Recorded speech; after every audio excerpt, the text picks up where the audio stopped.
I was at a masjid, not over here in America, I was at a masjid, and I was sitting talking to some board members about some program I wanted to do, and a brother walked in, and he heard that I wanted to teach Arabic.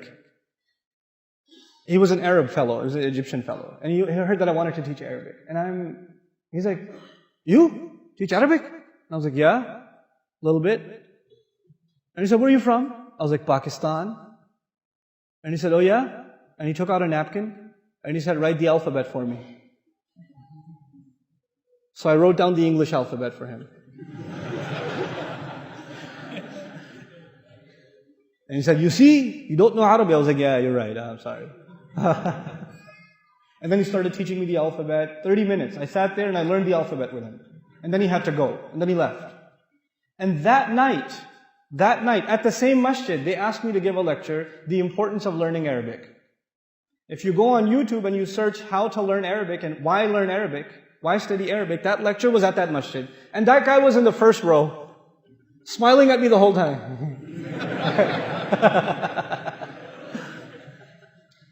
But he comes to me and says, "You, Pakistani, you're going to teach Arabic?" I'm going to go, "Oh yeah? Well, no, wait. It's okay. It's alright. You're right, I don't know anything. It's okay. Don't get worked up. Don't get all full of yourself. If people speak to you in that way, it's okay. They have a right. You know, and you don't know why people speak to you in this way. There may be some other things going on in their life. You know, and they come to you and they let their anger out on you. You have to be kind of merciful and courteous to people. They were women, they were men that came to Rasulullah sallallahu alaihi wasallam and started yelling at him. From the Badu, they were Muslims, they started yelling at him. And you know, the Prophet sallallahu alaihi wasallam didn't get upset, he just calmed them down. The Sahaba would have killed them. He said, "No, relax. Let it, just peace." You know, this is a sunnah of the Prophet sallallahu alaihi wasallam. When people say things that make you angry, you just gotta calm down. And by the way, guys, men over here, your wife will say a lot of things that make you angry, boy. Oh, ho, ho, ho, ho, ho, ho. And when you hear that, you don't say that she's jahil, but you do say salam.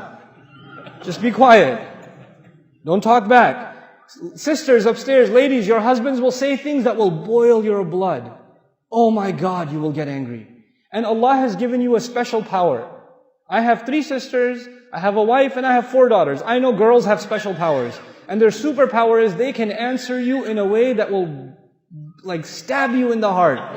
Oh my God, they have the most amazing answers. They'll be like, "Ah!"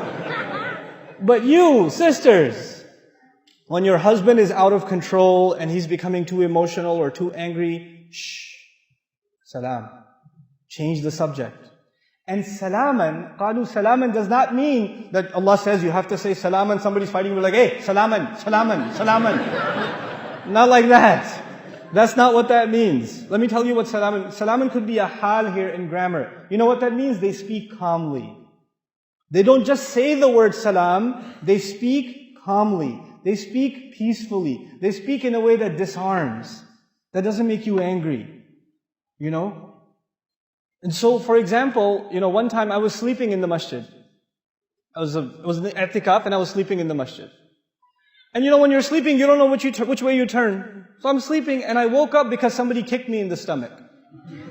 There's a really old gentleman in our community. He was an Afghani fellow. And he was also making i'tikaf. He didn't speak any English, any Arabic. He just spoke Pashto only. And he kicked me in the stomach. And I wake up like, "Oh." And I look at him like, and he goes, "Quran." My back was towards the bookshelf, where the masahib, whereas you can't have your back to the Quran, so he kicked me in the stomach.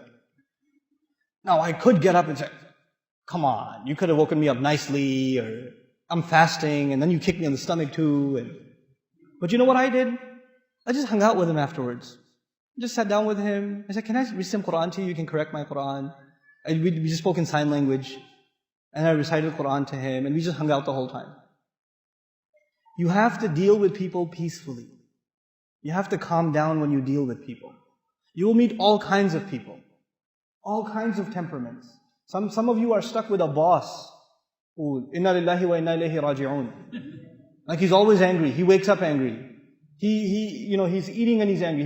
He's angry when he's smiling, even when he's angry. You know? You have that kind of a boss. But you know what? You have to learn to deal with it peacefully. Peacefully. You have employees. Some of you are teachers. You have students that make you angry. You got to calm down. You can't get angry in the classroom. Rasulullah sallallahu alayhi wasallam we were told, "Inni bu'ithtu mu'alliman." He says, I was sent as a teacher. He's sent as a teacher. He never got angry at people. Never. You know, his servant is telling us that he lived with him, and he never told him, why did you do this? Why didn't you do this? The entire time. SubhanAllah. And that's your slave. That's not even your employee. That's your slave. He never said this to them.